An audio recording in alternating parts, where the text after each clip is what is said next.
ए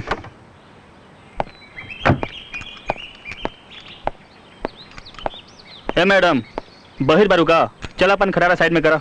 हमार गाड़ी 1 इंच भी दाएं बाएं ना होके। तोरा जाए के बा तो कौनो और रास्ता देखा। काहे? ई रास्ता तो हार खरीदा लगा। हाँ, ई रास्ता भी और ई रास्ता पे चले वाला लोगन भी। तू? हमारा मतलब आप ना, हमारा नाम हीना है, हीना। देखा हीना, हर वक्त शरारत हमके अच्छा ना लगेला। अरे शराफत से एक बार हमारा प्यार कबूल कर ला, एक बार आई लव यू कह दा, फिर हम सब शरारत छोड़ दे। तो उससे तक बात के लिए बेकार बा। हम चाहता नहीं, हमके एगो ड्यूटी निभावे के बा। अरे अमर सुना तो, अमर हमके भी ले चला।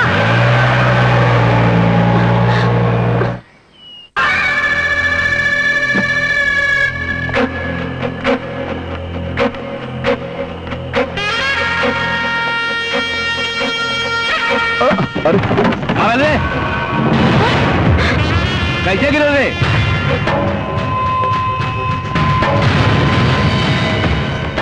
ये सब का हो रहा है बा?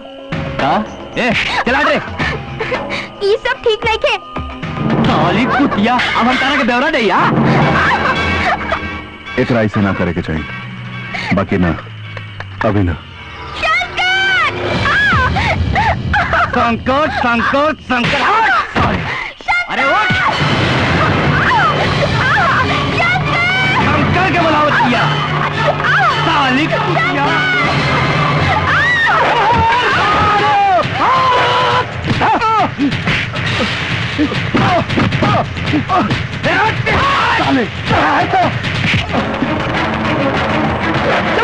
शंकर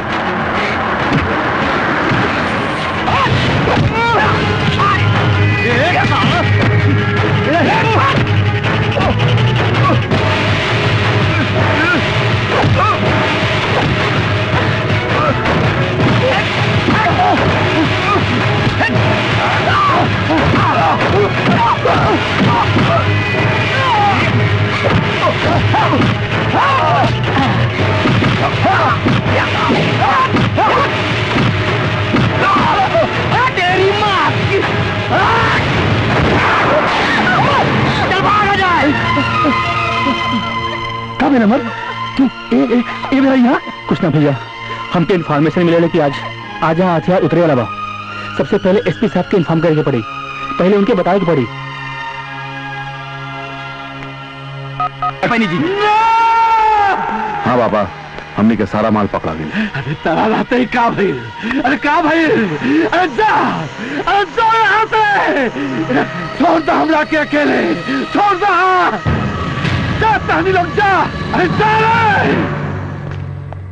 माई, ए माई, हाई देखा के आइल बा। अमर प्रणाम माई। खुश रह। पर तू ई बेरा? अरे माई, अमर एहू जे ड्यूटी निभावे आइल बा। माई से बात कैले के बाद माई से मिलने के बड़ा मन करते रहे, शायद भगवान हमारा सुन ले। तू मुंह हाथ धोला, हम खाना लगावता नहीं। हाँ हाँ, आवा बैठा। बड़ा दर्द करता बा भैया। हमके भिनसरे जाए के पड़ी। ऐसा का है बाबू? अब इतना हथियार पकड़ेला का मतलब बुझता नहीं का भइल। देश के दुश्मन घात लगा के बैठे हुई हैं। अभी तू ही बतावा, ऐसे में हमने कैसे बैठ सकीला? ये बात बा।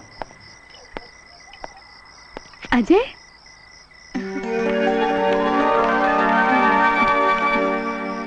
हट जानेगी ना, वैसे ब्रह्मांड में आग लगल बा। छुआबू तो जर जैबू। तुहार प्यार में पागल परवाना बानी, हम तो कब से जरे खातिर बेताब बानी। चाहे जियाद राजा, चाहे मुआद, तारे भरोसे बानी। क्रिया खियाला। हमरा कोनो बंधन में बांधे की कोशिश मत करा, काहे कि तू हमके नहीं खो जानत। हम जानत हई, लड़ाई झगड़ा खून से खेलन तो हार शौक बा। पर हम एक बात और भी जानत हई कि एक दिन तोहरा ई रास्ता से वापस आवे के ही पड़ी।